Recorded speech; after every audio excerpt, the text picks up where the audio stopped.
কালো সাহাবা, দেখতে এত কালো, এত সুন্দর।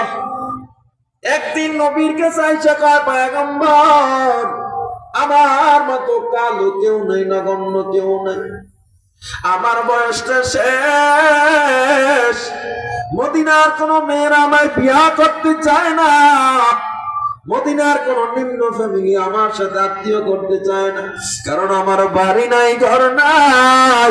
ও নবী, আমারে কেউ পছন্দ করে না, আল্লাহ কি আমার পছন্দ করবে নাকি?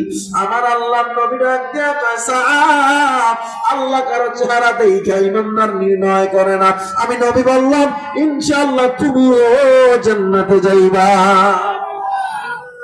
কালো, এত সুন্দর, বয়স 40 ছুঁই ছুঁই, কেউ বিয়ে করতে চায় না।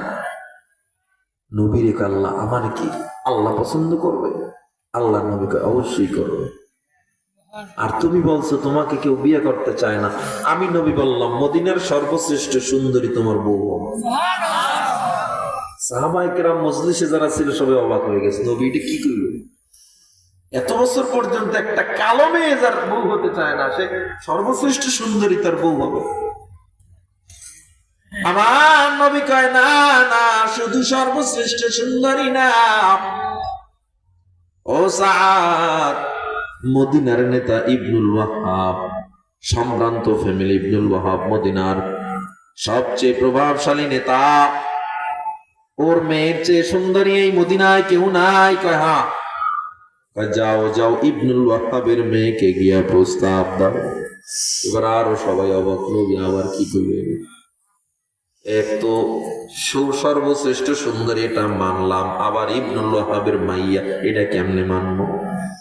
কিন্তু নবী যেহেতু বলছে, মিথ্যা, এবার প্রস্তাব পাঠাবে। সাদ বুঝধারে নাই, নবী ওরই পাঠাবে। নবীকে, সাদ তুমি যে প্রস্তাব দাও। সাদ তাকায় রয়েছে, এতিমের মত। নবী, আমি যে মুখে হতো।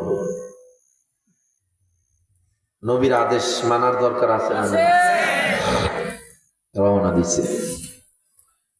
ইবনুল ওয়াহাবের বাড়ি গিয়া ডাক দিয়া কয়, ও মদিনার নেতা, আপনার মেয়ের বিবাহের প্রস্তাব নিয়ে আসছি।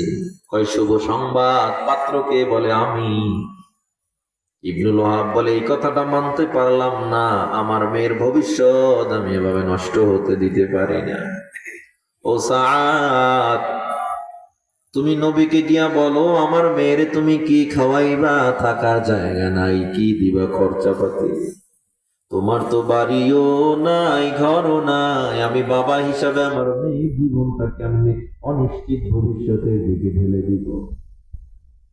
সাদ মনটা খারাপ করে রওনা দিল।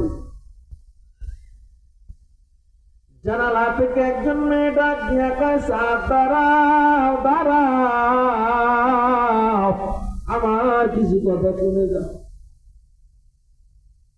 সাদ তাকায় দেখে ইবনুল ওয়াহাবের মেয়ে তার জানালা দিয়ে ডাক দিচ্ছে। সাদ সামনে গেল, ইবনুল ওয়াহাবের মেয়ে সাদকে তার বাবার সামনে নিয়ে দাঁড় করাইয়া সাদকে বলে, ও সাদ, আমার বাবারে বলো তোমারে কে পাঠাইছে? সাদ ডাক দিয়া কয়, রহমাতুল লিল আলামিন, আমার নবী আমারে পাঠাইছে। মেয়েটা বলে, ও সাদ, তুমি আরেকবার বলো তোমারে কে পাঠাইছে? মেয়েটা ডাক দিয়া কয়, আবার বলো তোমারে কে পাঠাইছে? সাদ ডাক দিয়া কয়, আমার নবী পাঠাইছে। কথাটা শুই না মেয়েটা কান্দে আর কয়, ও আমার বাবা, তুমি কি শুনো না, আমার নবী আমাকে সাদের স্ত্রী হিসেবে পছন্দ করেছে। ও বাবা, তুমি রাজি থাকো আর না থাকো, আমি সাদকে ছাড়া কারো সাথে বিবাহ বসবো না। ইবনুল ওয়াহাব এবার রাজি হয়ে গেছে। মা, তুই যদি রাজি থাকো, আমার তো আর কিছু বলার নেই। ঠিক আছে, রাজি হয়ে গেছে, আলহামদুলিল্লাহ। এবার নবী দরবারে যখন সাদ গেছে, নবী বলে, কি সংবাদ? নবী, তারা রাজি হয়ে গেছে। নবী এবার বিবাহ পড়ানোর জন্য প্রস্তুত। আমার নবী ডাক দিয়া কয়, সাদ, মহরানা কত? সাদ চোখের পানি ছেড়ে কান্দে আর কয় পয়গম্বর আপনার সাদ এত গরিব মহারানা দেওয়ার মতো টাকা আমার কাছে নেই। আমার নবী ইবনে মোর থেকে 200 দিনার নিল, ওসমান থেকে 200 দিনার, মোট 400 দিনার নিয়ে বিয়া পড়াইয়া সাদের হাতে 200 দিনার দিয়া বলল, এই 200 দিনার দিয়া নতুন বিবির মহারানা আদায় কাবিন দিবা, আর বাকি 200 দিনার দিয়া নতুন বউয়ের জন্য কেনাকাটা করে এরপরে বাড়ি যাইবা। সাদ এবার দিনার গুলো লইয়া দাঁড়ায় রইছে, যায় না। আমার নবী ডাক দিয়া কয়, সাদ তুমি কেন দাঁড়ায় রইছো, কেন যাও না? আমার নবী কয়, ও সাদ গোটা মদিনা তোমার জন্য সেজেছে, ইবনুল ওয়াহাব সাজাইছে জামাই বরণ করার জন্য, তুমি কেন যাও না? সাদ চোখের পানি ছেড়ে কাঁদতে আর কয়, পয়গম্বর আমি কেমনে যাব? আজকে তো উহুদের যুদ্ধের দিন, আমি যুদ্ধ কি যাব না? আল্লাহু আকবার জোরে বলেন, আল্লাহু আকবার। আমার নবী ডাক দিয়ে কয়, সাদ না না, আজকে তোমার যুদ্ধ যেতে হবে না, আজকে তোমাকে আমি নতুন বিবির কাছে যেতে বলছি, বহুদিনের স্বপ্ন, যাও যাও, আজকে তোমার যুদ্ধে যাও, আজকে তোমার যুদ্ধে যাওয়া লাগবে না, নতুন বিবির কাছে যাও। সাত চোখের পানি ছেড়ে কান্দে আর কয়, পয়গম্বর আমাকে আপনি তাড়াইয়া দিয়েন না। আমার নবীকে আমার ওয়ার্ডার, বাধ্য হয়ে সাদ চলে গেল বিবির দিকে। নবী চলে গেলেন উহুদের যুদ্ধের ময়দানে। সাদ এবার মদিনার বাজারে গিয়া কেনাকাটা শুরু করলেন। কেনাকাটা করতেছে, এদিকে নবী আমার যুদ্ধ করতেছে। সাদ কেনাকাটা করতেছে, হঠাৎ মদিনার বাজারে শোরগোল পড়ে গেল। মদিনার বাজারে আওয়াজ, মুসলমানের নবী নাকি দাঁত ভেঙে উহুদের ময়দানে শহীদ হয়ে গেছে। হঠাৎ উহুদের ময়দানে আওয়াজ, আমার নবী নাকি দুনিয়ায় নাই। সাদ কয়, ভাই তোমার মালগুলো ফেরত না, আমার টাকাগুলো দাও, আমি নতুন বিবির কাছে যাব না। সাদ টাকা দিয়ে একটা তরবারি কিনলো আর একটা ঘোড়া কিনলো, চেহারা একটা কালো কাপড় বাইদা যুদ্ধের ময়দানে রওনা দিল। কারণ চেহারায় যদি আমার নবী যদি বেঁচে থাকে, আমার দেখে আবার চিনতে পারবে, আমার না জানি আবার কথা দেয়, আমি নবী থেকে আসবো না। চেহারায় কালো কাপড় বাইদা যুদ্ধের ময়দানে নেমে গেলেন সাদ। গিয়া যখন তরবারি চালানো শুরু করলো, বেঈমানরা সব পিছনে হাঁটা শুরু করলো। সাদের তরবারি রেখে পাবে, মনে হয় যেন গোটা তরবারিতে আগুন লেগে গেছে। আল্লাহু আকবার জোরে বলেন, আল্লাহু আকবার। সাদের এমন অবস্থা দেখিয়া গোটা মুসলমান সাহাবা অবাক হয়ে গেল, কার এত বড় পাওয়ার, তরবারিতে এত পাওয়ার, জীবনে কোনো মায়া নাই। সাদ নেমে গেছে ময়দানে। এদিকে আমার নবীর রক্তাক্ত, আমার নবীর মাথায় লোহার হেলমেট ভেঙে ঢুকে গেছে। আমার নবীর রক্ত পড়তে একটা ময়দানে যখন একটা গর্তের মধ্যে পড়ে গেছে, হযরত ওসমান দৌড়ে আসছে, আলী দৌড়ে আসছে, আবু বকর দৌড়ে এসে আমার নবীর জড়ায়া ধরছে। সবাই হাউমাউ করে কাঁদে আর কয়, নবী আপনার কিছু হবে না। হযরত ওমর চিল্লা আর কয়, নবী আপনার কিছু হলে আমি ওমর বাঁচবো না। হযরত ওমর নবীর লোহার করাটা দাঁত দিয়ে যখন টান দিল, ওমরের দুইটা কাঁচা দাঁত ভেঙে জমিনে পড়ে গেছে। আমার নবী চোখ দুইটা টাকা করে, ওমর তুমি তো রক্তাক্ত, কষ্ট কি হয় না? হযরত ওমর কয়, নবী আমার আপনার রক্ত জমিনে পড়েছে আর আমার কষ্ট হয়, প্রশ্ন আপনি করবেন না। আমার যদি 100 জীবন আল্লাহ আজকে আমাকে দিত, আপনার জন্য 100 জীবন কুরবানি করে দিতাম। নবী আমার কয়, আমার কাছে আর থাকা লাগবে না। আল্লাহর নবী কয়, সবাই উহুদের ময়দানে নেমে যাও। সাহাবায়ে কেরামরা মার খায়, এদের হেফাজত করো। কিন্তু কেউ নবীর একা রাইখা যেতে চায় না, বেঈমানরা নবীর উপরে আবার আক্রমণ করবে। কিন্তু আল্লাহর নবী আল্লাহর কসম দিয়া সবাইরে পাঠায়া দিছে। বাধ্য হয়ে সবাই যখন চলে গেছে, আমার নবীর একা পেয়ে বেঈমানরা আবার তীর মারা শুরু করছে। তালহা রাদিয়াল্লাহু তাআলা লাফ দিয়া গিয়ে নবীরে জড়ায়া ধরছে। এই তালহা কেমন তালহা জানো? আমার নবীকে রক্ষা করার জন্য যেদিক থেকে তীর আসে সেদিকেই তালহা তার বুকটারে ঘুরায়া দেয়, যেদিক থেকে তীর আসে সেদিকেই তার বুকটারে ঘুরায়া দেয়। তালহার শরীরে একটা দুইটা না 70টা তীর বর্ষার আঘাত তালহার শরীরে সেদিন লেগেছে। আমার নবী ডাক দিয়া কয়, তালহা তোমার কি কষ্ট হয় না? একটা তীরের আঘাত মানুষ সহ্য করতে পারে না। তালহা কোনো কথা না বইলা নবীরে টান দিয়ে কাঁধে উঠাইয়া ফেলছে। এক তীরের আঘাতে মানুষ দাঁড়ায়া থাকতে পারে না, কিন্তু তালহার গায়ে 70 তীর বর্ষার আঘাতে এরপরও নবীরে কাঁধে উঠাইয়া ফেলছে। আমার নবী কয়, কই যাও? কয়, নবী আপনারে পাহাড়ের উপরে নিয়ে যাব, বেঈমানরা যেন আপনারে আর আক্রমণ করতে না পারে। একটু জবান খুলে জোরে বলা যাবে কি আল্লাহু আকবার? আমার নবী কান্দে। তালহা আস্তে আস্তে নবীরে পাহাড়ের উপরে নিয়ে, তালহা জীবন শেষ হয়ে গেল, দুনিয়া থেকে বিদায় হয়ে গেল। আমার নবী ময়দানের দিকে তাকায় দেখে চেহারায় কালো কাপড় বেঁধে একজন সাহাবী যুদ্ধ করতেছে, তার তরবারির সামনে কেউ টিকে না। আমার নবী ডাক দিয়া কয়, আলী, এই সাহাবীটাকে জীবনের মায়া নাই, চেহারায় কালো কাপড় বাঁধা। হযরত আলী কয়, নবী আমরাও চিনি না। কে সেই সাহাবা আপনাদের মনে আছে? সাদ রাদিয়াল্লাহু তাআলা। আমার নবী বারবার তাকান, চিনি না। সাদ যুদ্ধ করতেছে, যুদ্ধ করতে করতে করতে করতে একটা পর্যায়ে এক বেঈমান একটা তীর মারলো, সাদের কলিজায় ঢুকে পড়লো।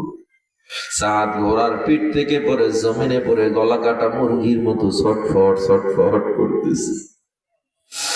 ছটফট করতে করতে করতে করতে সাদের চেহারার কালো কাপড়টা যখন সরে যায়, আমার নবী ডাক দিয়ে কয়, দেখে দেখো আমার সাদ, ওরে আমি নতুন বিবির কাছে রেখে আসছিলাম, দেখ দেখ আজকে কোথায় চলে আসছে সে। আমার নবী দাঁড়াইতেও পারে না, কথা বলতেও পারে না, কিন্তু সাদকে ধরার জন্য নবী আমার দৌড়ে গিয়ে সাদরে কোলে তুলে নিচ্ছে। আমার নবী সাদের মাথা মুসা ডাক দিয়া সাদ, দেখ কত বড় বিপদ ডেকে আনলি। আজকে এমন বউ ফালাই, এমন ফ্যামিলি ফালাই কেউ ওদের ময়দানে আসে দেখি। সাদ কয়, নবী গো, কিসের বিপদ? আজকে যদি আমি না আসতাম আপনার দামি কোলে কি আমি চড়তে পারতাম নাকি? আজকে যদি আমি না আসতাম আপনার ওই হাত আমার মাথায় কে বুলাইতো? এদিকে সাদের কলিজার মধ্যে তীর, এটা হুঁশ নেই, সে চিন্তা করে নবীর কোলে শুয়ে আছে। আমার নবী কান্না করতে করতে হঠাৎ মুস্কি হাসতেছে। পাশ থেকে এক সাহাবী কয়, পয়গম্বর কান্নার মধ্যে কেন হাসতেছে? আমার নবী কয়, সাহাবা,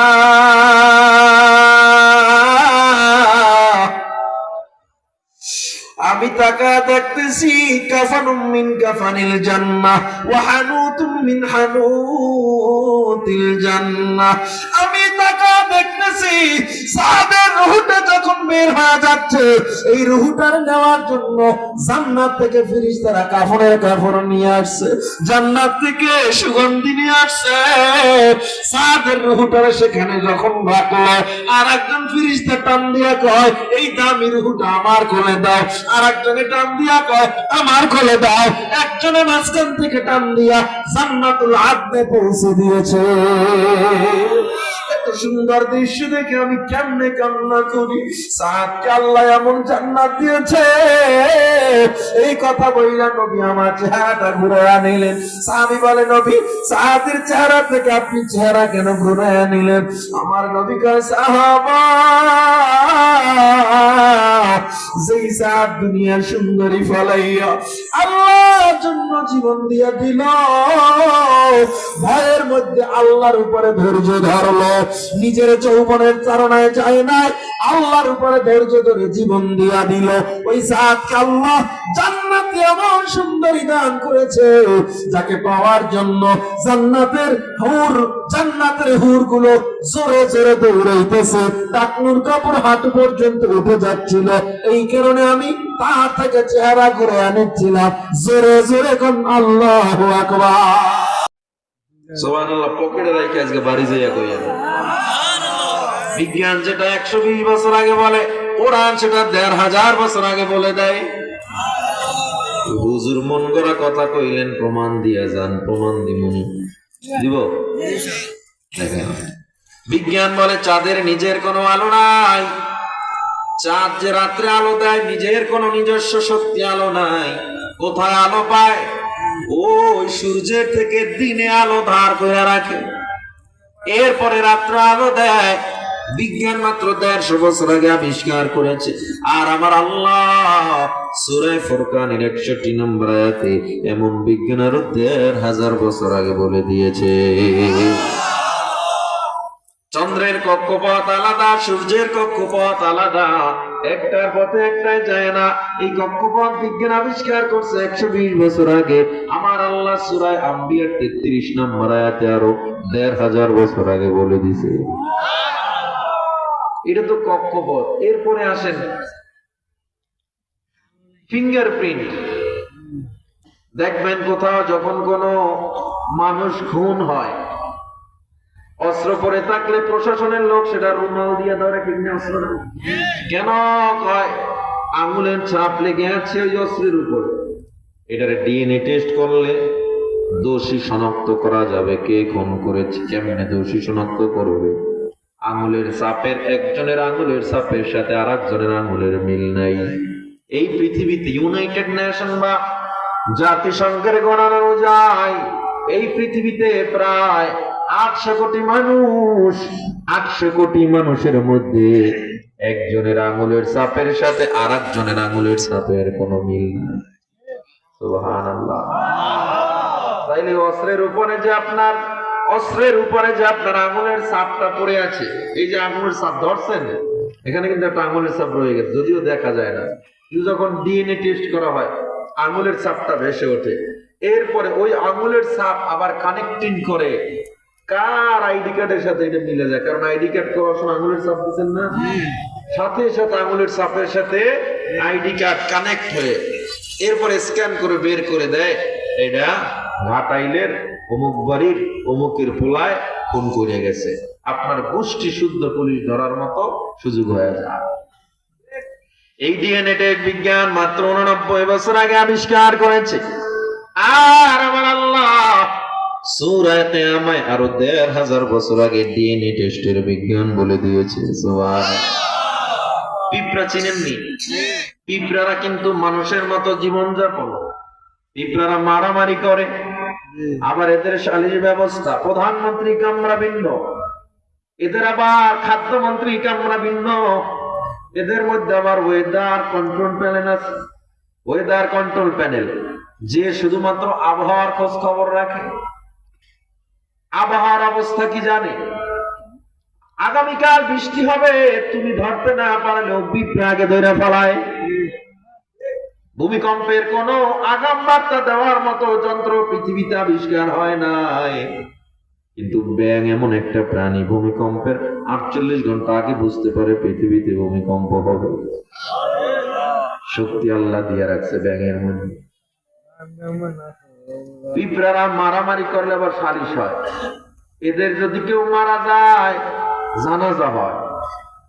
এরা আবার যে মন্ত্রী আছে, সড়ক ও যোগাযোগ মন্ত্রী আছে, কাউয়া না, এদের যে যোগাযোগ মন্ত্রী, এর দায়িত্ব হলো ব্রিজ বানায় দেওয়া, 50 দল আসবে, এই রাস্তা থেকে পানি যেতে পারবে না, তারা সড়ক বানায় বইবে। এরপর মেহমান যদি আসে, কোন বাসায় যখন কেউ যায়, মেহমান হয়ে যায়, খালি হাতে যায় না, মিষ্টান্ন হয়ে যায়। খারাপ দেখা যায়, কেমন দেখা যায়? এই পিঁপড়াদের মধ্যে আল্লাহ এত জ্ঞান দিল। বিজ্ঞান মাত্র 88 বছর আগে পিঁপড়া বিদ্যা আবিষ্কার করেছে। পিঁপড়ারে এমন এমন করে, এমন এমন করে। আর আমরা যারা কিছু বুঝি না, হুজুররা কোরআনে পাইছি 1500 বছর আগে। হুজুর কই পাইছেন? সূরা নমলের 17 এবং 18 নম্বর আয়াতে। সুবহানাল্লাহ। যে আয়াত নাম্বার গুলো বলতেছি, আমার লম্বা সময় লেগে যাবে। কোরআন বিজ্ঞান যেহেতু আমার আজকের আলোচ্য বিষয় না, শুধু সংক্ষেপে বলে যাচ্ছি। ওই আয়াতগুলো মুখস্থ রেকর্ড করে বাসায় নিয়ে তাফসীর করে দেখেন, পেয়ে যাবেন সব।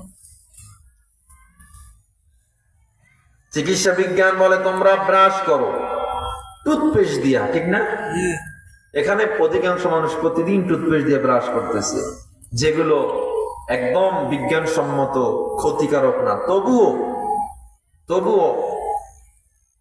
ওয়ার্ল্ড হেলথ অর্গানাইজেশনের তথ্য অনুযায়ী এই টুথপেস্টের ভিতরে কেমিক্যাল যেটা আছে, এটাও ক্ষতিকারক, এটা গলার ভিতরে যায়। এজন্য তারা সাজেস্ট করে তোমরা সপ্তাহে সর্বোচ্চ 2 বার টুথপেস্ট দিয়ে ব্রাশ করো, বাকি টাইম গাছের শিকড় ডালাপালা দিয়ে দাঁত পরিষ্কার করো।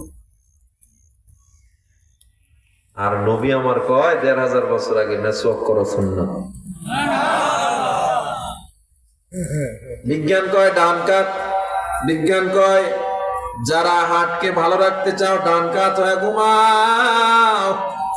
আর আমার নবী 1500 বছর আগে কয় ডান কাত হয়ে শোয়া সুন্নাত। বিজ্ঞান বলে তোমরা লিভারকে ভালো রাখতে চাও, খবরদার মদ পান করিও না। আর আমার আল্লাহ কোরআনে 1500 বছর আগে বলে মদ পান করা হারাম। বিজ্ঞান বলে তোমরা যদি তোমার পাকস্থলী ভালো রাখতে চাও শুয়োরের গোশত খেও না। ইসলাম 1500 বছর আগে বলে শুয়োরের গোশত হারাম। জোরে জোরে কোন সুবহানাল্লাহ। ও আমার মুসলমান ভাই, ওই মহাসমুদ্র থেকে পানি জলীয় বাষ্পে আকাশে আসে, এরপরে আবার জমিনে বৃষ্টি হয়। বিজ্ঞান মাত্র 200 বছর আগে আবিষ্কার করেছে। আর আমার আল্লাহ সূরা লোকমানে 1500 বছর আগে বলে দিয়েছে। এরকম যদি রাত শেষ করে ফেলাই, বিজ্ঞানের কথা বলতে বলতে শেষ হয়ে যাবে। এত তত্ত্ব, এত নিগুড় তত্ত্ব আমার আল্লাহ এই কোরআনে দিয়েছে। মুসলমান, একটু যদি চিন্তা করো কোরআনে আল্লাহ কত কিছু দিয়েছে। অনেকে আবার কয় কোরআন তাইলে মনে হয় রাষ্ট্র চালানো শিখায় নাই। শিখায় নাই? কোরআন যা শিখাইছে গোটা পৃথিবীর কোন সংবিধান তা শিখাতে পারে না। কথা বলে হুজুর, রাষ্ট্রের কথা কইলে তো রাজনীতির ওয়াজ হয়ে যাবে, কিন্তু কোরআনে যে রাজনীতির কথা আছে, এত কথা অন্য কোন সংবিধানে নেই। কথা কয় না? রাষ্ট্র কেমনে চালাও, পরিবার কেমনে চালাইবা, সমাজ ব্যবস্থা কেমনে, আন্তর্জাতিক ব্যবস্থাপনা, অর্থনৈতিক ব্যবস্থাপনা, ব্যাংকিং ব্যবস্থাপনা, ইসলাম আর কোরআন যা শিক্ষা দিয়েছে, গোটা পৃথিবীর কোন আইন, কোন সংবিধান, কোন মতাদর্শ তা শিক্ষা দিতে পারে না। এজন্য বলি বান্দা, এদেশ বারবার পরিবর্তন হবে, তবে কোরআনের প্রতি যদি মানুষ না ঝুঁকে সমাজে শান্তি আশা করাটা বোকামি। বারবার পরিবর্তন দেখবেন, কত পরিবর্তন 53 বছর হইল। আপনারা নেতা নির্বাচনের সময় ভুল করেন, একজন নামাজি লোক দেখে ভোটটা দেয় না, দেখে যেটা চোর হইল। ঠিক আপনারা আস্তে কইলেও ঠিক, জোরে কইলেও ঠিক, জোরে কন্যা ঠিক না বেঠি, দেখা শুই না। আর নির্বাচন কয় হুজুর ভোট দিব, কই ভোট তো চাইছিলাম ফজর পড়ে দেব, শুনি যে তাহাজ্জুদ পড়ে হয়ে গেছে। আল্লাহ, কিন্তু প্রথমবার তো দিছিলেন না, তখন দিছিলেন তো উল্টো পাল্টা। এজন্য নির্ধারণ করতে হবে তোমার নেতা বুঝে শুই না যেই নেতা নামাজ পড়বে সে তোমার হক কোনোদিন মেরে খাবে না। কথা কয় না? এই কোরআনে আল্লাহ তাআলা বলছেন, হাদিসে বলছেন নবী, আল্লাহ সব গুনাহ ক্ষমা করবে তওবার মাধ্যমে, সব। কিন্তু যে মানুষের হক নষ্ট করবে এর গুনাহ ক্ষমা করবে না। মানুষের হক বেশি নষ্ট হইছে এই নেতাদের মাধ্যমে। আর এই নেতাগুলো যদি কথা কইবার কইবে রাজনীতির ওয়াজ করে। এখন জনগণকে সতর্ক করা লাগবে না? কথা কয় না? দেখছো, তুমি জীবন দিয়ে আমার নেতার চরিত্র ফুলের মতো পবিত্র দৌড়াইছো, তোমার তুই পলাই গেছে। তাহলে কার জন্য জীবনটারে দিলা? বিদেশে বাড়ি বানাইছে, গাড়ি বানাইছে, তো পাসপোর্ট ভিসা রেডি করে রাখছে। তোমার ভিসা পাসপোর্ট তো দূরের কথা, আইডি কার্ডই ঠিক নেই, জন্ম নিবন্ধনে ভুল। তুমি দৌড়াইছো নেতার পিছে পইরা, এমন ধমক দিছো মানুষের, তুমিও ওখানে এলাকায় না, তাইলে কি লাভ হইল? এজন্য বুঝে শুনে পা বাড়াও হে যুবক। এমন একজনকে একটু কোরআনটাকে সামনে রাখিয়া, আল্লাহর ভয় সামনে রাখিয়া সামনে আগাও। যত দুনিয়ায় যত দুর্নীতি হোক, যা হোক না কেন, দুনিয়া ধ্বংস হয়ে যাবে, নামাজি বান্দার দ্বারা আপনার হক কখনো খেয়ানত হবে না ইনশাআল্লাহ। ও আমার যুবক ভাইয়ের জন্য কোরআন রাজনৈতিক শিক্ষাও দেয়, পারিবারিক শিক্ষাও দেয়। লক্ষ লক্ষ ইতিহাস পাওয়া যায়, কোরআনকে রিসার্চ করিয়া কত বেঈমান কালেমা পড়ে মুসলমান হয়ে গেল। কিন্তু এমন ইতিহাস খুব একটা পাওয়া যায় না। ঋগ্বেদ, গীতা, বাইবেল, রামায়ণ রিসার্চ কইরা মুসলমানরা হিন্দু বৌদ্ধ হয়ে গেছে, পাওয়া যায় না। এই জন্য বলি 1000 বছর হয়ে গেল, আজ পর্যন্ত কোরআনের একটা হরকতের ভুল কেউ বের করতে পারে নাই। আজ পর্যন্ত কোরআনের একটা লাইনের ভুল কেউ বের করতে পারে নাই। সুতরাং এই কোরআনকে যদি আপন না বানাও, এই কোরআনকে আপন না বানাইলে দুনিয়ায়ও ধ্বংস, আখিরাতেও ধ্বংস, ঠিক কিনা? এজন্য আল্লাহ তাআলা বলেন, ওয়া কুতুবিহি, কিতাবকেও মানতে হবে। কেমন মানা? শুধু ঘরে রাখলেই হবে না, কোরআনের সবকিছু মানার দরকার আছে না? না। এবার আসেন ওয়াল ইয়াউমিল আখির, কিয়ামতের দিনকে বিশ্বাস করতে হবে। ওয়াল কদরি, তাকদীরকে মানতে হবে। খায়রিহি, তাকদীরের ভালো, ওয়া শাররিহি, তাকদীরের মন্দ। মিনাল্লাহি তাআলা, আমার ভাগ্যের ভালো মন্দ কে দেয়? আরো জোরে বলেন, সবকিছুর ক্ষমতার মালিককে। এই জীবন যাপনের যত পরিক্রমা পরিধে সবকিছুর ক্ষমতার মালিককে। এজন্য আমরা সবসময় ভরসা করব কার উপরে? এই সব কিছুর যত যা দেখেন নবমণ্ডল ভূমণ্ডলের মালিককে। প্রশংসা হবে কার? সাগর, নদী আর পাহাড় বনে, পাখিদের গুন গুন গুঞ্জরণে ভেসে আসে ওই সুমধুর তান। চারিদিকে শোনো আল্লাহর জয়গান। আল্লাহ মহান, আল্লাহ মহান, আল্লাহ মহান, আল্লাহ মহান, আল্লাহ মহান, আল্লাহ মহান, আল্লাহ মহান। শোনো তুমি মন দিয়ে কোকিলের সুর, শুনতে লাগছে দেখো কত না মধুর। মিষ্টি মিষ্টি ওই দয়ালের গান, রয়েছে তাহাতে কি সুধা ফুরান। কোথা পেল তাহারা এ সুর অম্লান, জবাব পাবে দিল খোদা মহিয়ান। আল্লাহ মহান, আল্লাহ মহান, আল্লাহ মহান, আল্লাহ মহান, আল্লাহ মহান,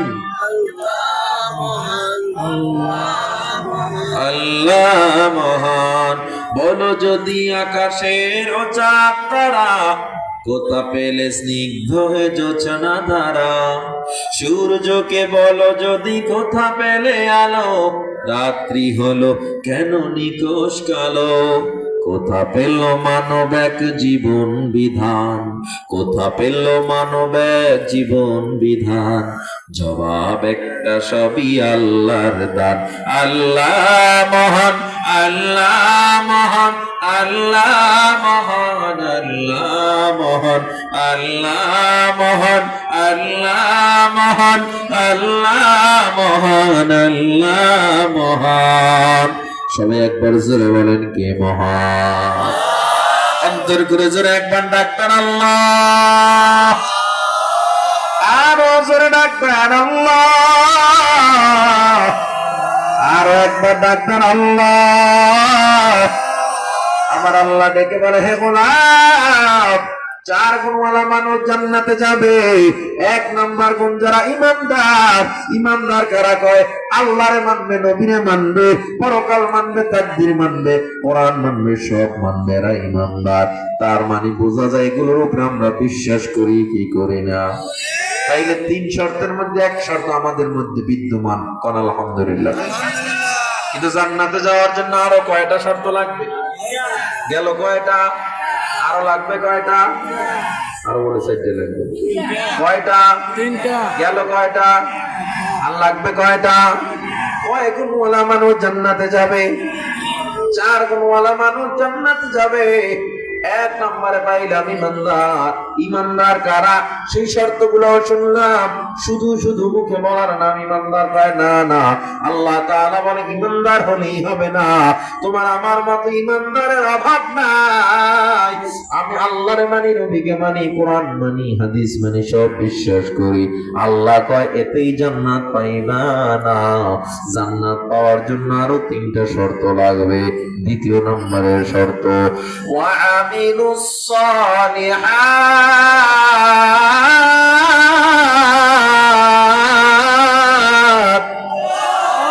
1 নম্বরে পাইলাম ইমানদার, 2 নম্বরে লাগবে আমল। ঈমান থাকলেই হবে না, আমলের দরকার আছে না নাই? আল্লাহরে মানলে ইমানদার, নবীরে মানলে বিশ্বাস করলে ইমানদার। কিন্তু নামাজ না পড়লে তুমি শুধু ইমানদার, শুধু ইমানদার হইয়া আল্লাহর ওই জাহান্নাম থেকে মুক্তি পাওয়া যাবে না। এই জন্য আমি যত বড় বক্তা, যত বড় খতিব, যত বড় মুফতি, যত বড় শাইখুল হাদিস, আমি যদি নামাজ না পড়ে আমার বক্তাগিরির দাম আল্লাহর দরবারে নাই, আমার আলমগিরির দাম আল্লাহর দরবারে নাই। তুমি আলেম না, তুমি রিকশা চালাও, তুমি মূর্খ, তুমি গরিব, কিন্তু 5 ওয়াক্ত নামাজ পড়ো। আমার চেয়ে কোটি কোটি আলেমের চেয়েও তুমি রিকশাওয়ালা, নামাজের দাম আল্লাহর দরবারে বেশি। এজন্য আমল না থাকলে পীরের কোনো দাম নাই, আমল না থাকলে আলেমের কোনো দাম নাই। সমাজে দেখা যায় পীর সাহেব নামাজ পড়ে না, পীর সাহেব গাঞ্জা খায়, পীরের মুরিদরাও গাঞ্জা খায়, ল্যাংড়া বইয়া আছে না নাই? নাই নাই। মানুষ এত বোকা, এই টেকনোলজির যুগে আইসাও মানুষ ল্যাংড়া পীরের কাছে যায়। এতটুকু মানুষের মধ্যে না। অনেক কিছু আছে বলে। ও আমার যুবক ভাই, অনুরোধ বিনয় করি অন্তরটাকে বুঝান। হক বুঝার জন্য আপনার বড় বড় পণ্ডিত হওয়া লাগে না, কোরআনের উপরে আপনার পিএইচডি করা লাগবে না, আপনার ব্ল্যাক হোল বিজ্ঞানী হওয়া লাগবে না, গ্যালাক্সির বিজ্ঞানী হওয়া লাগবে না, আপনার নাসার বড় প্রযুক্তিবিদ হওয়া লাগবে না। সঠিক জিনিসটা বোঝার জন্য সাধারণ জ্ঞান থাকাই যথেষ্ট। হ্যাঁ, আপনার কি আইনস্টাইনের মতো বিশাল মেধা লাগবে কোনটা ভণ্ড কোনটা সত্য এটা বোঝার জন্য? হে যুবক, আল্লাহর বান্দা, এজন্য আমার আল্লাহ বলে ইমানদারের অভাব নাই।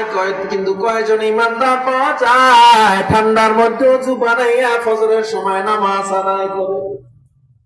এজন্য ইমানদার হলে জান্নাত পাওয়া যায় না। ইমানের সাথে আমলের দাম আছে না নাই? আমলের মধ্যে সর্বশ্রেষ্ঠ আমলের নাম কি? আরো জোরে বলেন। ইন্নাস সালাতা তানহা আনিল ফাহশাই ওয়াল মুনকার। নামাজ এমন একটা ইবাদত যেই নামাজ সব খারাপ কাজ থেকে আপনার ফিরে রাখবে অটোমেটিক। আউয়ালু মা ইউহাসাবু বিহিল আবদু ইয়াওমাল কিয়ামাতি সালাহ, কিয়ামতের দিন সর্বপ্রথম কিসের হিসাব নেওয়া হবে? নামাজ। ইবাদত বান্দা, যার নামাজ যত ভালো তার চরিত্র তত ভালো, যার নামাজ যত সুন্দর তার ব্যবহার তত সুন্দর। আল্লাহ কইছে প্রথমে 1 নম্বরে কি লাগবে? ঈমান। জোরে বলেন। আপনারা জোরে জবাব না দিলে মোনাজাত দিয়ে যাবো না, বলেন। দ্বিতীয় নম্বর আমল। আরো জোরে। আমল কি? জোরে বলেন। এই আমলের মধ্যে, ঈমানের মধ্যে কি কি আছে বলছি না? আমলের মধ্যে কি কি আছে এখন শোনেন। আমলের মধ্যে 1 নাম্বার হলো নামাজ, এরপরে আসেন রোজা, হজ, যাকাত, পর্দা, গুলো ফরজ। সব আমার ঠিক আছে। তাহাজ্জুদ করি আলহামদুলিল্লাহ, আওয়াবিন করি আলহামদুলিল্লাহ, ইশরাক করি আলহামদুলিল্লাহ, সব ভালো আছে। কিন্তু মা বাবার সাথে ভালো ব্যবহার করি না। আমার নামাজ, রোজা, হজের কোনো দাম আল্লাহর দরবারে না। আপনাদের ঘাটা এলে মনে হয় সবাই মা বাবার প্রতি বেশি দুর্বল, বেয়াদবি করে না? করে। আফসোস মুসলমান, এই বাংলা ইসলামের বাংলা, 92% মুসলমানের বাংলাদেশ। এখনো সংবাদ পাওয়া যায় সন্তান মা বাবার সাথে বেয়াদবি করে। এমনও সন্তান আছে বছর চলে যায় মা বাবার খবর পর্যন্ত নেয় না। কিছু কিছু জায়গায় সংবাদ পাই মা বাবারে মারো সন্তান আছে না? নাই? 40 বার হজ করো, ওই হজ আল্লাহর দরবারে কবুল হবে না। মা বাবারে বেজার রাইখা নামাজের সিজদা কবুল হবে না। মা বাবারে বেজার রাইখা ওই কাবার গিলাফ করে লাব্বাইক কবুল হবে না। মা বাবার উপরে যদি তুমি খুশি না থাকো, মা বাবা যদি তোমার উপরে খুশি না থাকে, আল্লাহ তোমার উপরে খুশি না। আমার কথা না, সহিহ বুখারীতে পয়গম্বর জানায়া দেয়, রিদার রাব্বি ফি রিদাল ওয়ালিদ ওয়া সাখতুর রাব্বি ফি সাখাতিল ওয়ালিদ। মা বাবা যেই সন্তানের উপরে খুশি, আমার আল্লাহ ওই সন্তানের উপরে খুশি। ওয়া সাখাতুর রাব্বি ফি সাখাতিল ওয়ালিদ, বাবা যেই সন্তানের উপরে বেজার, আমার আল্লাহ ওই সন্তানের উপরে বেজার। ও আমার যুবক, মা বাবারে কষ্ট দিও না। এই দুনিয়ায় যার মা নাই, যার বাবা নাই, সে বুঝে মা বাবার কত দাম, কত বড় সম্পদ। জীবনটা তোমার আমার জন্য শেষ করে দিল মা বাবা।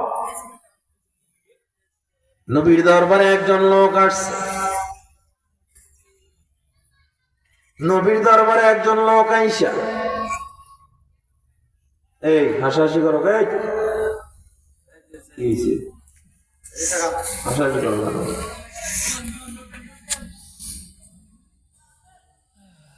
নবীজির দরবারে একজন লোক এসে বলেন, ইদা জাআ রাজুলুন ইলা রাসূলিল্লাহি সাল্লাল্লাহু আলাইহি ওয়াসাল্লাম, পয়গম্বর, মান আহাক্কু বিহুসনিন সাহাবাতি, মা বাবার মধ্যে আমি কাকে বেশি আদর করব, সমাদর করব?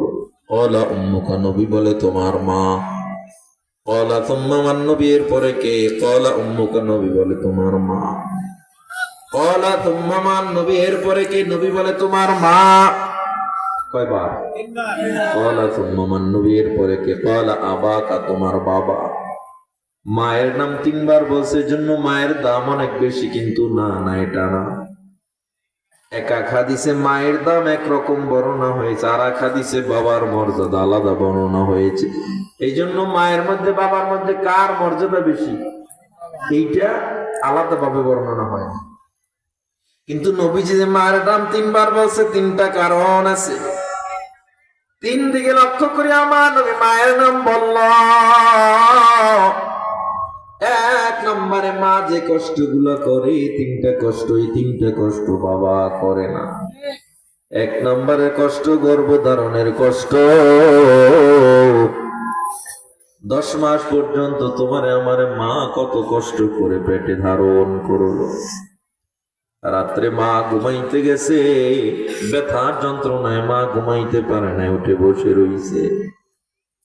এত কষ্ট আমরা মাকে দিলাম, এই কষ্ট আমার বাবা করে না, এই জন্য নবী 1 নম্বরে বলছে তোমার মা।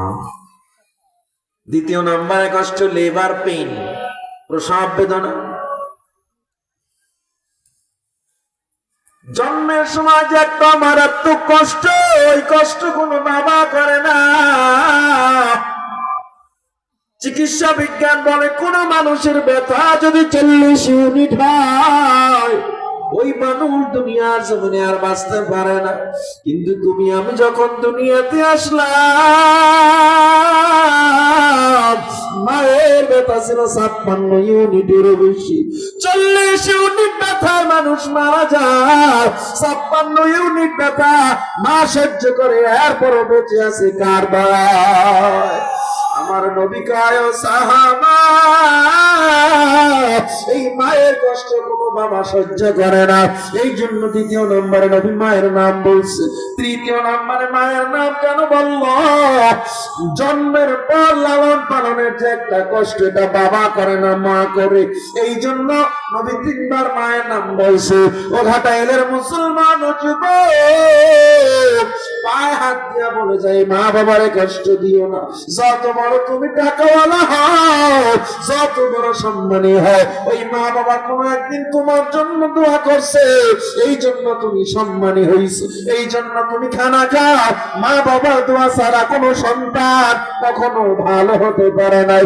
এই জন্য আজকে ওয়াদা করবা, যার মা আছে বাবা আছে অথবা নাই, যারা যারা আছে, আজ থেকে মা বাবার সাথে কোনো ফালা তাকুল্লাহুমা উফিউ ওয়ালা তানহারহুমা, মা বাবার কোনো ব্যবহারে শব্দ পর্যন্ত বলা যাবে না। কে হুকুম করেছে? আজকে কে কে রাজি আছেন ওয়াদা করবেন মা বাবার সাথে আর কখনো শব্দ পর্যন্ত ব্যবহার করবো না? কে কে রাজি আছেন? নারায়ে তাকবীর। আল্লাহ কবুল করেন, হাত নামান। এই জন্য আল্লাহ কা ঈমান আছে, আমল আছে, আমল থাকলেই হবে না। আমলের মধ্যে মা বাবার খেদমতটা অনেক বড় আমল। যার মধ্যে মা বাবার খেদমত নাই, ওর আমলের কোনো দাম আল্লাহর কাছে নাই। কয়টা গেল? জোরে বলেন। জান্নাতে যাওয়ার শর্ত কয়টা? গেল কয়টা? 1 নম্বর আল্লাযীনা আমানু, 2 নম্বর ওয়া আমিলুস সালিহাত, ঈমান এবং আমল। আল্লাহ কয় ঈমান আছে, আমল আছে। ওয়া তাওয়াসাউ বিল হক, সত্য প্রচারের মানসিকতা নাই, হক কথা কয় না। ইমাম ইমামতি করে, হক কথা কয় না। চাকরি থাকবে না, বক্তা বক্তাগিরি করে, হক কথা কয় না। বিশাল ঝামেলা হবে, আছে না নাই? তুমি যত বড় তাবলীগের মুবাল্লিগ হও, পীরের মুরিদ হও আর নামাজি হও, তোমার সামনে যাত্রা হয়, ল্যাংটা নাচ হয়, তোমার সামনে আল্লাহর আইনকে বৃদ্ধাঙ্গুলি দেখানো হয়, তোমার সামনে নাস্তিকরা নবীরে গালি দেয়, তুমি ময়দানে প্রতিবাদ করলা না, তুমি আল্লাহর দরবারে ধরা খেয়ে যাইবা। এই জন্য আল্লাহ এই গুণটা আলাদা বর্ণনা করছে, আলাদা। কারণ অধিকাংশ মানুষ এই জায়গাটায় গিয়ে ধরা খেয়ে যায়। মনে করে আমার দায়িত্ব না, হুজুরগো দায়িত্ব। ইসলাম কি হুজুরদের জন্য? আছে? কোরআনে কি কোথাও মাওলানা মুফতি লেখা আছে? কোথাও লেখা আছে যে ইমামরা জান্নাতে যাবে? আল্লাহ সব মানুষের জন্য কোরআন দিয়েছে, মানব জাতির জন্য, কল্যাণের জন্য কোরআন। তো হুজুরদের উপরে সব দায়িত্ব কেন? দায়িত্ব তো সবার উপরে। অন্তত আপনার এলাকা, আপনার সাধ্য নাই, ঢাকা যায় আন্দোলন করবেন, কিন্তু এলাকায় দাঁড়াই একটা মানব বন্ধন কইরেও তো বোঝানো দরকার ছিল। আমরা এই নাস্তিকদের বিরুদ্ধে আছি, আমরা ফিলিস্তিনের পক্ষে আছি, আমরা সিরিয়ার পক্ষে আছি। এই প্রত্যেকটা জায়গায় আপনার অবস্থান করা ঈমানি দায়িত্ব, ঠিক কিনা জোরে কন? সব জায়গায় অবস্থান করা। ও আমার যুবক, আমার বৃদ্ধ বাবা, 4 নম্বরের গুণ ওয়াতাওয়াসাউ বিস-সাবর। কি? সবর অর্থ কি? ধৈর্য। ধৈর্য আসেনি আমগো? কার কার আছে ধৈর্য? দেখি। মিথ্যে কথা, হাত উঠেন না, উঠেন না। ধৈর্য আসলে আমাদের নাই। ধৈর্য কারে কয়? হুজুর 25 বছর ধরে বিয়া করি না, একটা শেখ খাইছি প্রেম কইরা 25 বছর ধৈর্য ধরছি। বিশাল ধৈর্য না? না না, ধৈর্য এটা না। ধৈর্য কাকে বলা হয়? وَلَنَبْلُوَنَّكُمْ بِشَيْءٍ مِّنَ الْخَوْفِ وَالْجُوعِ وَنَقْصٍ مِّنَ الْأَمْوَالِ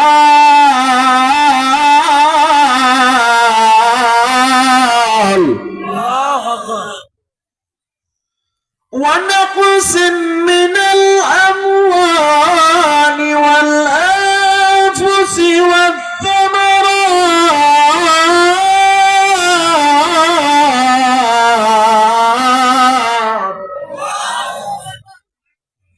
وَبَشِّرِ الصَّابِرِينَ।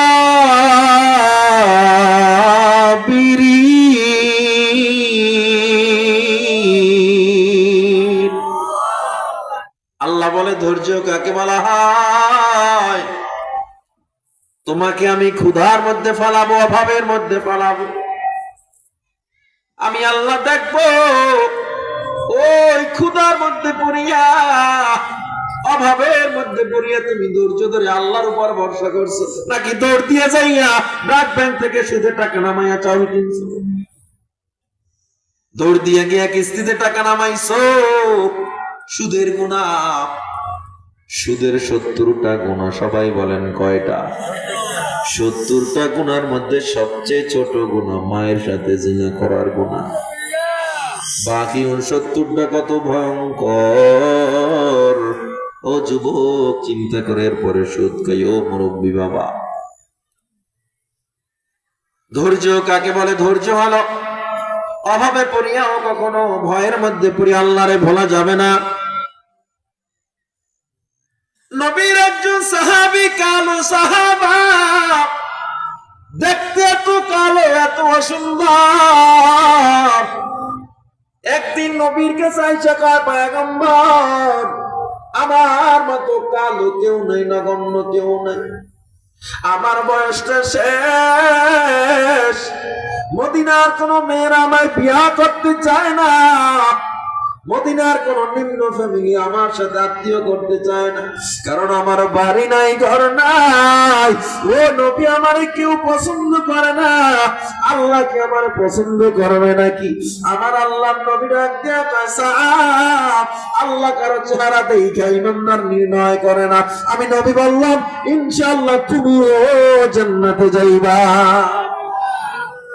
কালো, এত সুন্দর, বয়স 40 ছুঁই ছুঁই, কেউ বিয়ে করতে চায় না। নবীরে আল্লাহ, আমার কি আল্লাহ পছন্দ করবে? আল্লাহ নবীকে অবশ্যই করবে। আর তুমি বলছো তোমাকে কেউ বিয়ে করতে চায় না। আমি নবী বললাম, মদিনার সর্বশ্রেষ্ঠ সুন্দরী তোমার বউ হবে। সাহাবায়ে কেরাম মজলিসে যারা ছিল সবাই অবাক হয়ে গেছে, নবী এটা কি করবে? এত বছর পর্যন্ত একটা কালো মেয়ে যার বউ হতে চায় না, সে সর্বশ্রেষ্ঠ সুন্দরী তার বউ হবে। আমার নবী কয়, না না, শুধু সর্বশ্রেষ্ঠ সুন্দরী না, ও সাদ, মদিনার নেতা ইবনুল ওয়াহাব, সম্ভ্রান্ত ফ্যামিলি ইবনুল ওয়াহাব মদিনার সবচেয়ে প্রভাবশালী নেতা। ওর মেয়ের চেয়ে সুন্দরী এই মদিনায় কেউ নাই। কয় হ্যাঁ। যাও যাও, ইবনুল ওয়াহাবের মেয়েকে গিয়া প্রস্তাব দাও। এবার আরো সবাই অবাক, নবী আবার কি করবে? এক তো সর্বশ্রেষ্ঠ সুন্দরী, এটা মানলাম, আবার ইবনুল ওয়াহাবের মাইয়া, এটা কেমনে মানবো? কিন্তু নবী যেহেতু বলছে, মিথ্যা। এবার প্রস্তাব পাঠাবে। সাদ বুঝদারে নাই, নবী ওরই পাঠাইবে। নবীকে, সাদ তুমি যে প্রস্তাব দাও। সাদ তাকায় রয়েছে এতিমের মত। নবী, আমি যাবো? হতো। নবীর আদেশ মানার দরকার আছে না? রওনা দিছে। ইবনুল ওয়াহাবের বাড়ি গিয়া ডাক দিয়া কয়, ও মদিনার নেতা, আপনার মেয়ের বিবাহের প্রস্তাব নিয়ে আসছি। কয়, শুভ সংবাদ, পাত্রকে? বলে আমি। ইবনুল ওয়াহাব বলে, এই কথাটা মানতে পারলাম না। আমার মেয়ের ভবিষ্যৎ আমি এভাবে নষ্ট হতে দিতে পারি না। ও সাদ, তুমি নবীকে গিয়া বলো আমার মেয়েরে তুমি কি খাওয়াইবা, থাকার জায়গা নাই, কি দিবা খরচাপাতি, তোমার তো বাড়িও নাই ঘরও নাই, আমি বাবা হিসাবে আমার মেয়ে জীবনটা কেমনে অনিশ্চিত ভবিষ্যতের দিকে ঢেলে দিব। সাদ মনটা খারাপ করে রওনা দিল। জানালা থেকে একজন মেয়ে ডাক দিয়া কয়, সাদ দাঁড়াও দাঁড়াও, আমার কিছু কথা শুনে যাও। সাদ টাকা দেখে ইবনুল ওয়াহাবের মেয়ে তার জানালা দিয়ে ডাক দিচ্ছে।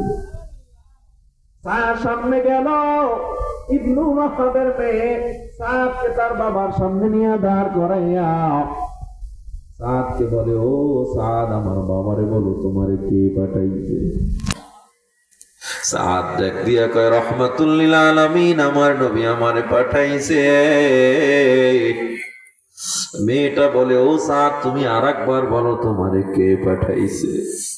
মেয়েটা ডাক দিয়া কয়, আবার বলো তোমারে কে পাঠাইছে। সাদ ডাক দিয়া কয়, আমার নবী পাঠাইছে। কথাটা শুই না মেয়েটা কান্দে আর কয়, ও আমার বাবা, তুমি কি শুনো না, আমার নবী আমাকে সাদের স্ত্রী হিসেবে পছন্দ করেছে। ও বাবা, তুমি রাজি থাকো আর না থাকো, আমি সাদকে ছাড়া কারো সাথে বিবাহ বসবো না। ইবনুল ওয়াহাব এবার রাজি হয়ে গেছে। মা, তুই যদি রাজি থাকো আমার তো আর কিছু বলার নেই। ঠিক আছে, রাজি হয়ে গেছে, আলহামদুলিল্লাহ। এবার নবী দরবারে যখন সাদ গেছে, নবী বলে, কি সংবাদ? নবী তারা রাজি হয়ে গেছে।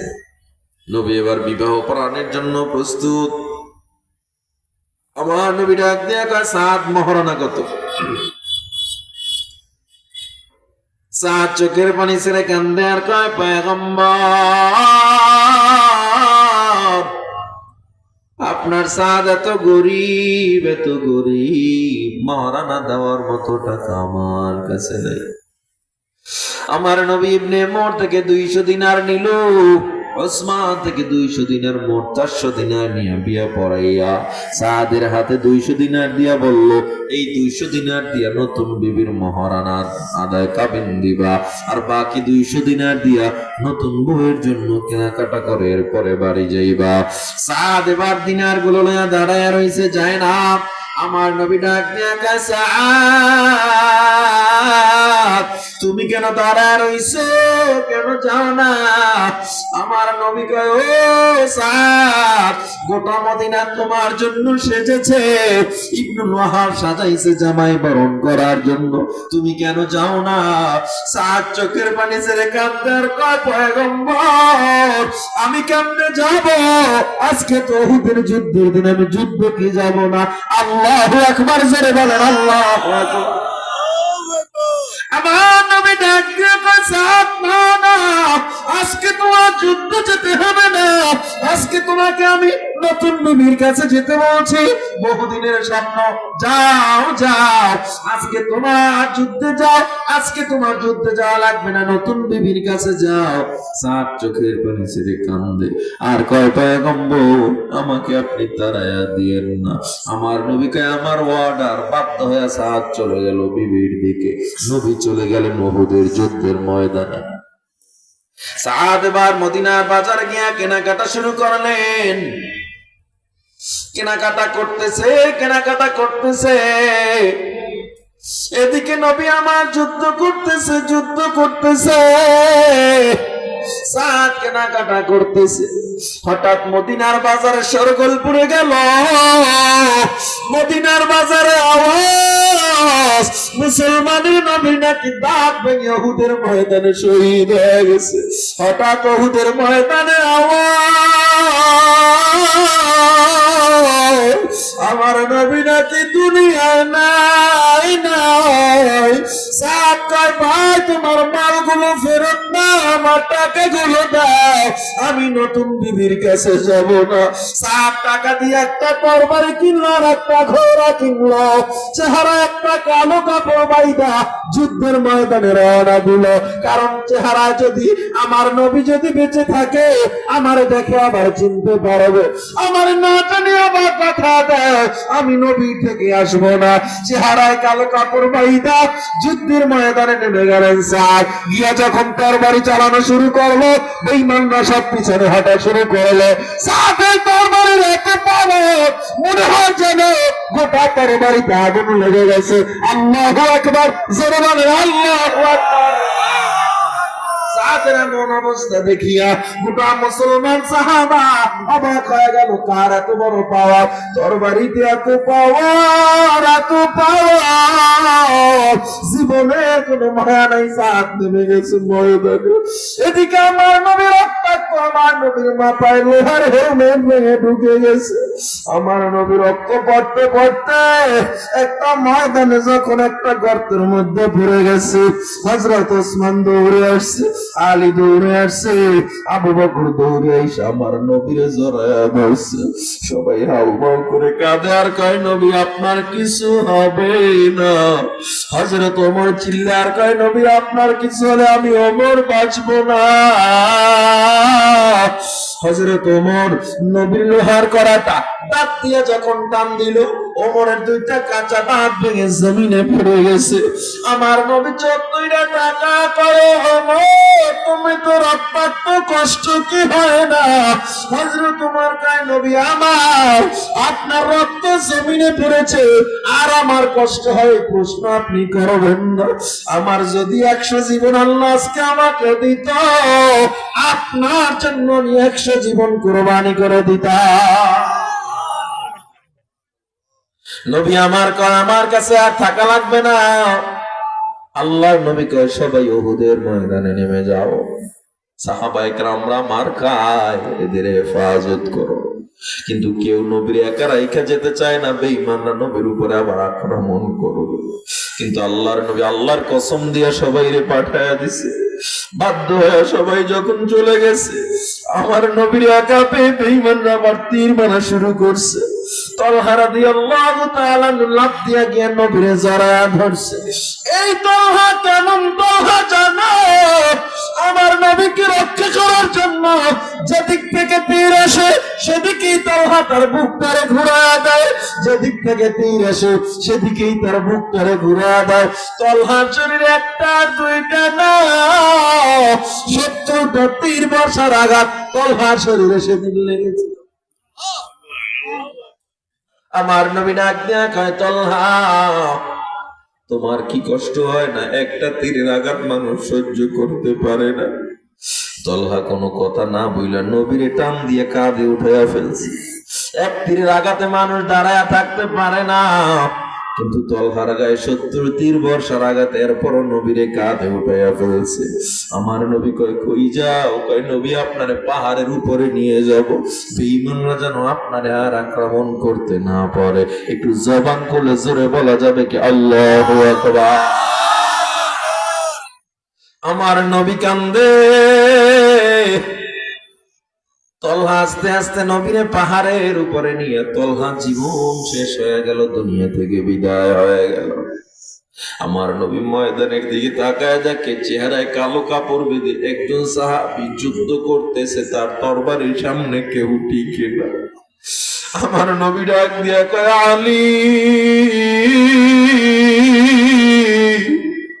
এই সাহাবীটাকে জীবনের মায়া নাই, চেহারায় কালো কাপড় বাঁধা। হযরত আলী কয়, নবী আমরাও চিনি না। কে সেই সাহাবা আপনাদের মনে আছে?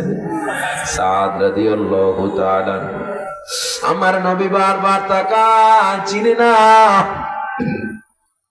সাদ যুদ্ধ করতেছে, যুদ্ধ করতে করতে করতে করতে একটা পর্যায়ে বেঈমান একটা তীর মারলো, সাদের কলিজায় ঢুকে পড়লো।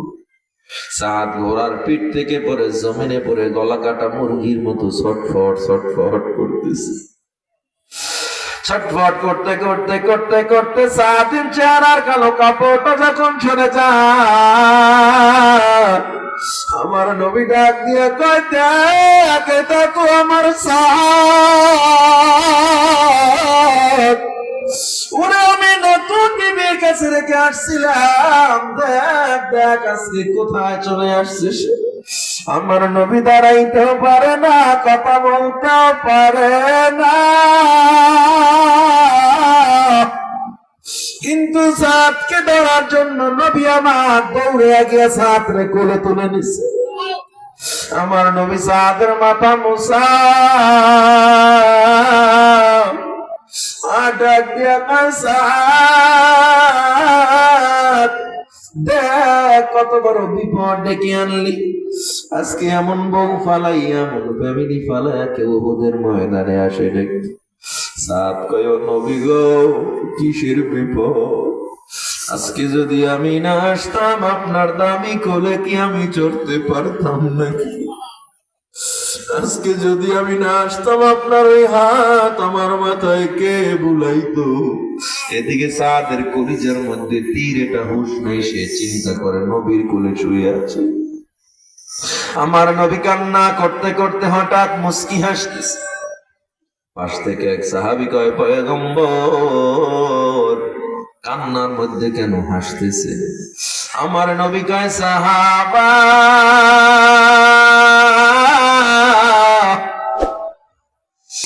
আমি তাকা দেখতেছি কাফানুম মিন কাফানিল জান্নাহ ওয়া হানুতুম মিন হানুতিল জান্নাহ।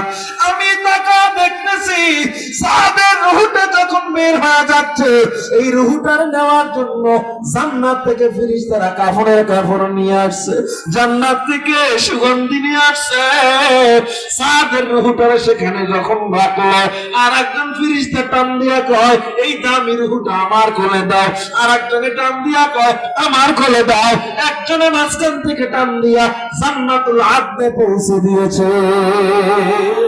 এত সুন্দর দৃশ্য দেখে আমি কেমনে কান্না করি। সাদকে আল্লাহ এমন জান্নাত দিয়েছে, এই কথা বইলা নবী আমার চেহারাটা ঘুরাইয়া নিলেন। সাহাবী বলে নবী সাদের চেহারা থেকে আপনি চেহারা কেন ঘুরাইয়া নিলেন? আমার নবী কয় সাহাবা যেই সাদ দুনিয়ার সুন্দরী ফলাইয়া আল্লাহর জন্য জীবন দিয়া দিল, ভয়ের মধ্যে আল্লাহর উপরে ধৈর্য ধরলো, নিজের যৌবনের চারণায় যায় না, আল্লাহর উপরে ধৈর্য ধরে জীবন দিয়া দিল। ওই সাদকে আল্লাহ জান্নাতে এমন সুন্দরী দান করেছে, যাকে পাওয়ার জন্য জান্নাতের হুর গুলো জোরে জোরে দৌড়াইতেছে, টাকনুর কাপড় হাঁটু পর্যন্ত উঠে যাচ্ছিল। এই কারণে আমি তার থেকে চেহারা করে আনিছিলাম। জোরে জোরে কোন আল্লাহু আকবার। ও আমার যুবক, ও ঘাটাইলের মুসলমান, পাও দুইটা গায়ে দেন, পায়ে হাত দিয়ে বলে যাবে এই মায়ার নবীর জন্য যারা জীবন দিল, আপনারা এই নবীর হেয়ার কাঁদাইয়েন না, আর নামাজটারে ছাড়িয়েন না, আর কষ্ট দিয়েন না আমার নবীর সুন্নাত জবাই করিয়েন, আর কষ্ট দিয়েন না মা বাবাকে। চারটা গুণ যদি নিজের জীবনের সাথে মিলায়া নেন, দেখবেন দুনিয়ায় কি শান্তি, আখিরাতেও কি শান্তি। এই জন্য অনুনয় বিনয় করি রে যুবক, এই দুনিয়াটা কিছুই না, এই দুনিয়াটা কিছুই না। যারা চিন্তা করছো বাড়ি যায় ঘুমাইবা, পথে তোমার হার্ট অ্যাটাক মরণ হয়ে যেতে পারে, দাঁড়ানোর কোনো গ্যারান্টি নাই। ও বৃদ্ধ বাবা, জীবন যেমনে গেছে, পিছনে যা হইছে, এখন যদি খালেস তওবা করেন, আমার নবী বলে পিছনের সব গুনাহ আল্লাহ মাফ করে দিবে। এখন রাত্র 12টা, আল্লাহ প্রথম আসমানে চলে আসছে। এই আল্লাহর সাথে আজকে ওয়াদা করবো আর গুনাহ করবো না, নামাজ ছাড়বো না, চারটা গুণের উপরে অটল থাকবো মরণ পর্যন্ত। কে কে রাজি আছেন নামাজের ওয়াদা করবেন আর গুনাহ করবেন? আল্লাহরে হাত দেখায়া দেন, নারায়ে তাকবীর। দয়ার আল্লাহ একটু তাকায়া দেখেন, আপনার কুদরতি ভিডিও ক্যামেরায় আমাদের হাতগুলো আল্লাহ আপনি কবুল করে নেন। আজকে নাগবাড়ি আকন্দপাড়া বিরাইমপুর উত্তরপাড়া যুব সমাজ মসজিদের এই মাহফিলকে কবুল করে নেন আল্লাহ। আল্লাহ গো, আমরা ওয়াদা করতেছি আর গুনাহ করব না, নামাজ ছাড়ব না। আমাদেরকে মরণ পর্যন্ত ওয়াদার উপরে অটল থাকার তৌফিক দান করুন, আমিন। আর জোরে কানা আমিন।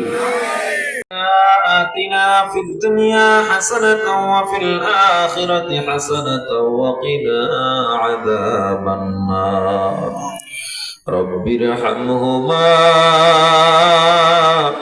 كما ربياني صغيرا رب ارحمهما كما ربياني صغيرا اللهم اجعل في عيني صغيرا وفي أعين الناس كبيرا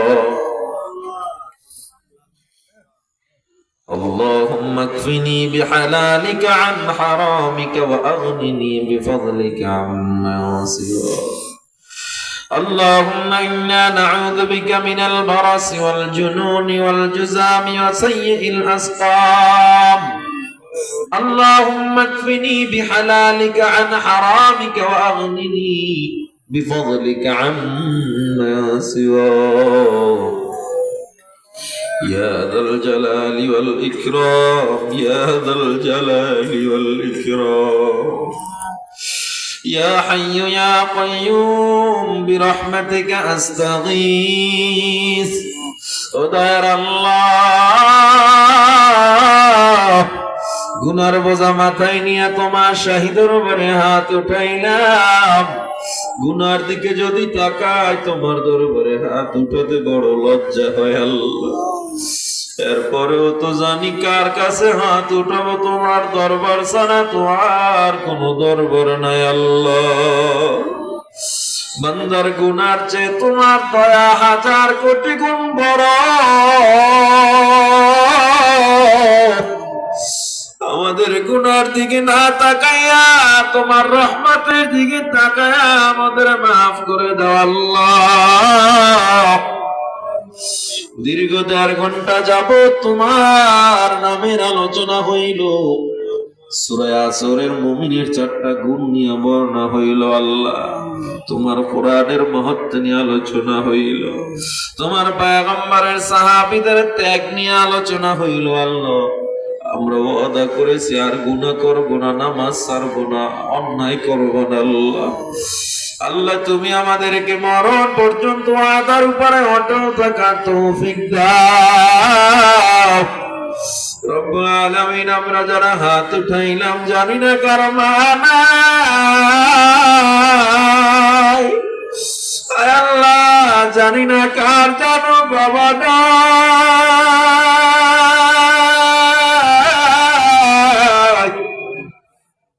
চিরবিদায় নিয়ে বাঁশ বাগানে, কলা বাগানে, রাস্তার ধারে, পুকুরের পারে শুয়ে রয়েছে আল্লাহ।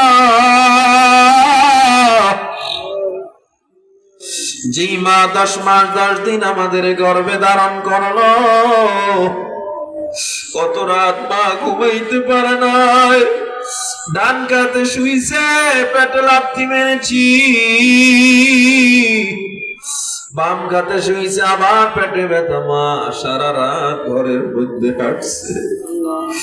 আবার যখন দুনিয়াতে আসছি, চিকিৎসা বিজ্ঞান বলে কোন মানুষের ব্যথা যদি 40 ইউনিট হয়, ওই মানুষ দুনিয়ার জমিনে আর বাঁচতে পারে না। আর আমার মা আমাকে যখন দুনিয়ায় ভূমিষ্ঠ করেছে, মায়ের ব্যথা ছিল 56 ইউনিটের বেশি। এরপরও মা আমাদের ফালা দেয় না, রাগ করে না, চেহারার দিকে তাকায়া 2 গালে চুমুকে, কপালে চুমুকে মা সব ব্যথা ভুলে গেছে রে আল্লাহ। ওই গভীর রাত আমার প্রস্রাব পায়খানার কাঁথাগুলো মা ধুইতো। আমার যখন জ্বর হইতো, অসুস্থ হইতাম, পশু পাখি ঘুমায় যাইতো, মাও ঘুমাইতো না। ওই মাথার কিনারায় বসে বসে মা সারা রাত কাটা দিত। আবার যখন আমরা দূরে আসতাম পড়ালেখা করার জন্য, চাকরির জন্য, ওই বাড়িতে মেহমান যাইতো মা সবাই রে মুরগি রোজ কোরমা পোলাও কত রান্না করে খাওয়াইতো, মা নিজের মুখে দেয় না। বাবা ঈশা জিজ্ঞেস করে, বিবিরে কেন মুখে দেও না? মায়ের ঠোঁট দুইটা থর থর করে কাঁপতো। মা বালিশের সাথে মাথাটা লাগাইয়া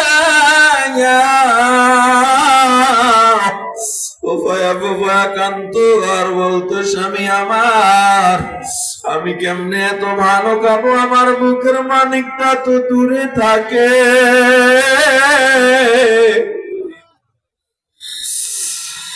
আরে আমরা যখন আমার বাড়ি যাইতাম মায়ের মতো এত খুশি আর কাউরে দেখতাম না। রওনা দিয়ে যখন আসতাম ওই গাছের আড়াল দিয়ে মা আমাদের দেখতো। ও তার মালিক এই ময়দানে টাকা দেখো কার যেন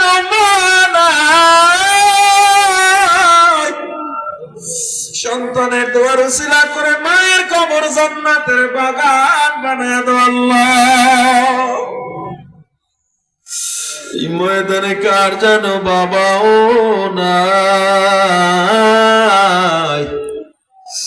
যেই বাবা চৈত্র মাসের রোদে পিঠটারে পুরাই আষাঢ় মাসের বৃষ্টিতে ভিজে কাজ করছে, এক মুঠো ভাত এক মুঠো চাল রোজগারের জন্য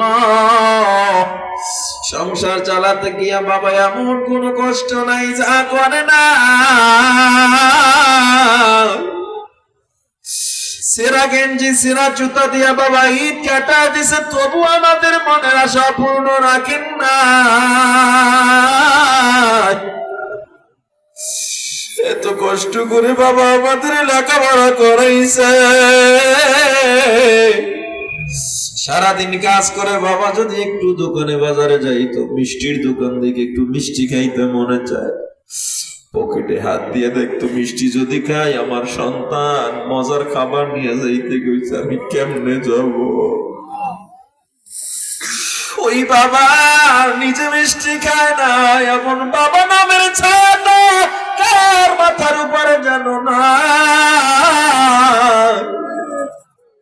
বাবা নামের বট বৃক্ষটা কার মাথার উপরে জানো না।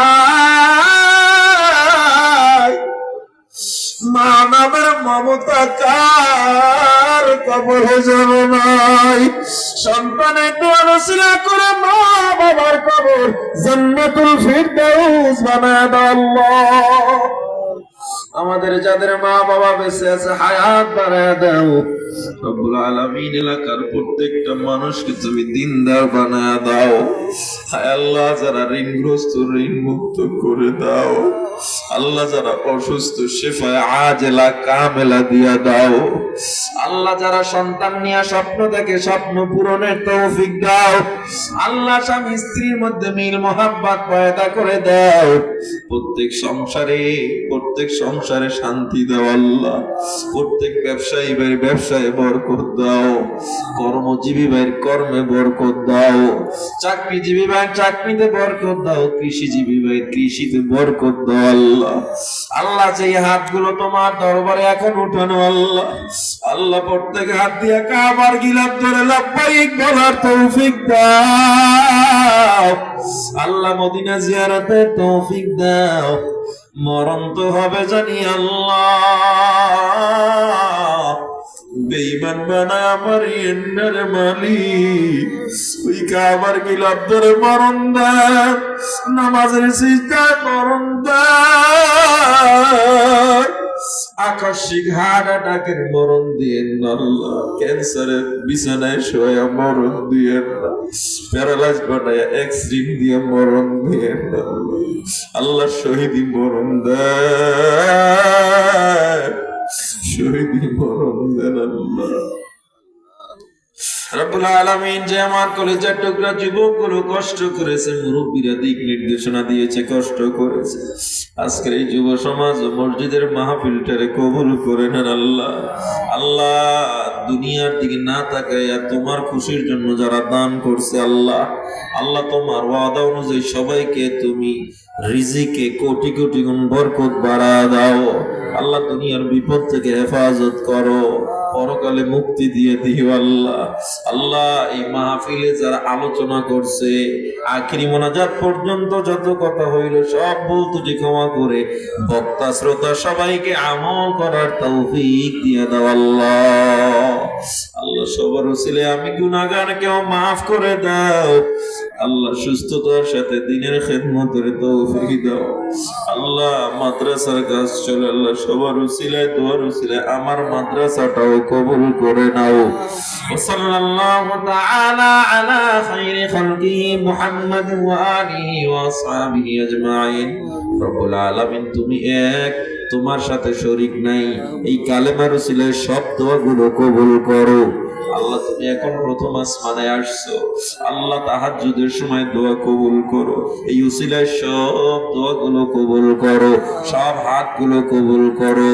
সাল্লাল্লাহু তাআলা আলা খায়রি খালকিহি মুহাম্মাদ ওয়া আলিহি ওয়া আসহাবিহি আজমাইন বিরহমাতিকা ইয়া আরহামার রাহিমিন।